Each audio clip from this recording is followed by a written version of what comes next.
बेहद महत्वपूर्ण और एक नाजुक अंग होता है। हमारे शरीर के किसी भी अंग को, किसी काम को करने का ऑर्डर दिमाग ही करता है। कहा जाता है कि इंसान का दिमाग अगर किसी वजह से काम करना बंद कर दे तो उस इंसान को लगभग मरा हुआ मान लिया जाता है। इसी वजह से प्रकृति ने हमारे दिमाग की सुरक्षा की बंदोबस्त ठीक उसी प्रकार से की है जिस तरह से किसी देश की प्रधानमंत्री की सुरक्षा होती है। लेकिन कभी कभी किसी दुर्घटना या कभी किसी बीमारी की वजह से हमारे दिमाग में कई प्रकार की समस्या आती रहती है और डॉक्टर हमें दिमाग की ऑपरेशन की बात कहते हैं, जिसे सुनने के बाद लाजमी है कि हर कोई डर जाएगा, क्योंकि दिमाग का ऑपरेशन बहुत ही हाई रिस्क वर्क होता है, जिसमें एक छोटी सी गलती पूरे शरीर को नाकाम करती है। उसका एक शरीर किसी काम का नहीं रहता, एक तरह से इंसान जिंदा लाश बन जाता है। ऐसे में सवाल उठता है कि हमारे खोपड़ी के अंदर मौजूद दिमाग का ऑपरेशन किया कैसे जाता है? क्या आखिर डॉक्टर हर बार दिमाग की ऑपरेशन करने में सफल हो जाते हैं? दिमाग जैसे नाजुक अंग का ऑपरेशन करते वक्त डॉक्टर से कोई गलती हो जाए तो उस इंसान के साथ क्या हो सकता है? दोस्तों, तो सबसे पहले आपको बताते हैं कि हमारे शरीर का जो लीडर है यानी हमारा दिमाग है, एक बेहद मजबूत हड्डी से घिरा हुआ है।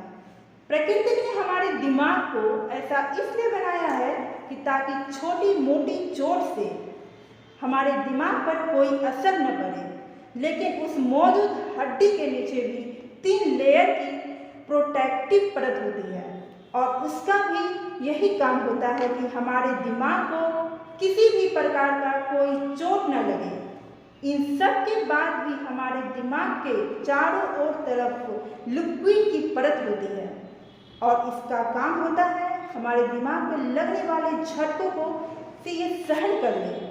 इतनी सारी प्रोटेक्टिव लेयर और मजबूत खोपड़ी के बाद हमारा दिमाग अगर किसी दुर्घटना का शिकार हो जाता है या फिर हमारे दिमाग में ट्यूमर हो जाता है और डॉक्टर कहते हैं कि दिमाग की सर्जरी ही एकमात्र उपाय है।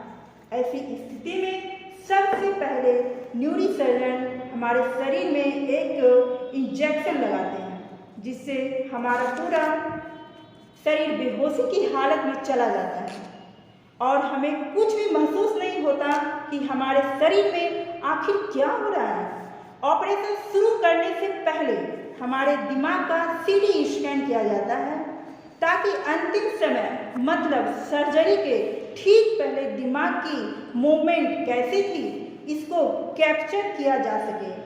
इसके बाद ऑपरेशन करने वाले डॉक्टर की स्पेशल टीम आती है, क्योंकि इस दुनिया में बस गिनती के मात्र हैं, मतलब ऐसा बहुत कम डॉक्टर हैं जो इस तरह के सर्जरी कर पाते हैं। इस स्पेशल टीम में भी टीम का हेड होता है और वही अपने साथ आए हुए डॉक्टर को गाइड्स करता है कि अब क्या करना है।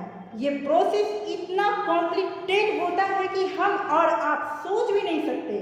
ऑपरेशन करने वाले डॉक्टर हमारे दिमाग को यानी इस मजबूत खोपड़ी को एक खास रिक्रूटमेंट में फंसा देते हैं जिससे हमारी खोपड़ी ऑपरेशन करते समय ना हिल सके।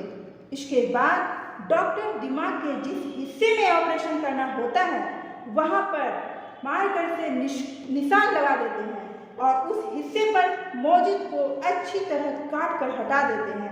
इसके बाद निशान लगाए गए एरिया की चर्बी को ध्यान से हटाया जाता है और ऑपरेशन ड्रिल मशीन छेद कर एक रिक्रूटमेंट द्वारा खोल दिया जाता है और हड्डी के अंदर मौजूद ये 3 लेयर प्रोटेक्टिव लेयर को काट लिया वहां से कुछ समय के लिए हटा देते हैं और इस तरह हमारा नाजुक सा दिमाग पूरी तरह से डॉक्टर के सामने होता है और डॉक्टर पूरी सावधानी के साथ दिमाग हमारे शरीर का एक बेहद महत्वपूर्ण और नाजुक अंग होता है। हमारे शरीर के किसी भी अंग को किसी काम को करने के लिए ऑर्डर देने का काम दिमाग ही करता है। कहा जाता है कि इंसान का दिमाग अगर किसी वजह से काम करना बंद कर दे तो उस इंसान को लगभग मरा हुआ मान लिया जाता है। इसी वजह से प्रकृति ने हमारे दिमाग की सुरक्षा की बंदोबस्त ठीक उसी प्रकार से की है जिस तरह से किसी देश के प्रधानमंत्री की सुरक्षा होती है। लेकिन कभी कभी किसी दुर्घटना या फिर किसी बीमारी की वजह से हमारे दिमाग में कई प्रकार की समस्याएं आ जाती है और डॉक्टर हमें दिमाग के ऑपरेशन की बात कहते हैं, जिसे सुनने के बाद लाजमी है कि हर कोई डर जाएगा, क्योंकि दिमाग का ऑपरेशन एक बहुत ही हाई रिस्क वर्क है जिसमें एक छोटी सी गलती पूरे शरीर को नाकाम कर सकती है। उसका शरीर किसी काम का नहीं रह पाता, एक तरह से इंसान जिंदा लाश बन जाता है। ऐसे में सवाल उठता है कि हमारे इस खोपड़ी के अंदर मौजूद दिमाग का ऑपरेशन किया कैसे जाता है? क्या कोई डॉक्टर हर बार दिमाग के ऑपरेशन करने में सफल हो जाते हैं? और अगर दिमाग जैसे नाजुक अंग का ऑपरेशन करते वक्त डॉक्टर से कोई गलती हो जाए तो उस इंसान के साथ क्या हो सकता है? तो दोस्तों, सबसे पहले आपको बताते हैं हमारे शरीर का जो लीडर है यानी हमारा दिमाग एक बेहद मजबूत हड्डी से घिरा हुआ होता है। प्रकृति ने हमारे दिमाग को ऐसा इसलिए बनाया है ताकि छोटी मोटी चोट की वजह से हमारे दिमाग पर कोई असर ना पड़े। लेकिन उस मजबूत हड्डी के नीचे भी 3 लेयर की प्रोटेक्टिव परत होती है और उसका भी यही काम होता है कि हमारे दिमाग को किसी भी कीमत पर कोई चोट ना लगे। इन सब के बाद भी हमारे दिमाग के चारों तरफ एक लिक्विड की परत होती है और इसका काम होता है कि दिमाग पर लगने वाले झटकों को ये सहन कर ले। इतनी सारी प्रोटेक्टिव लेयर और मजबूत खोपड़ी के बाद भी हमारा दिमाग अगर किसी दुर्घटना का शिकार हो जाता है या फिर हमारे दिमाग में किसी तरह का ट्यूमर हो जाता है और डॉक्टर और ये सर्जरी सक्सेसफुल भी रही और ये डॉक्टर का ये कारनामा किसी और देश का ही नहीं बल्कि अपने देश भारत का है। दिल्ली एम्स न्यूरोस्टडीज की टीम की सफलता हासिल की थी। दोस्तों, आज के लिए बस इतना ही। आशा करता हूँ कि आज ये हमारी वीडियो बेहद पसंद आई होगी।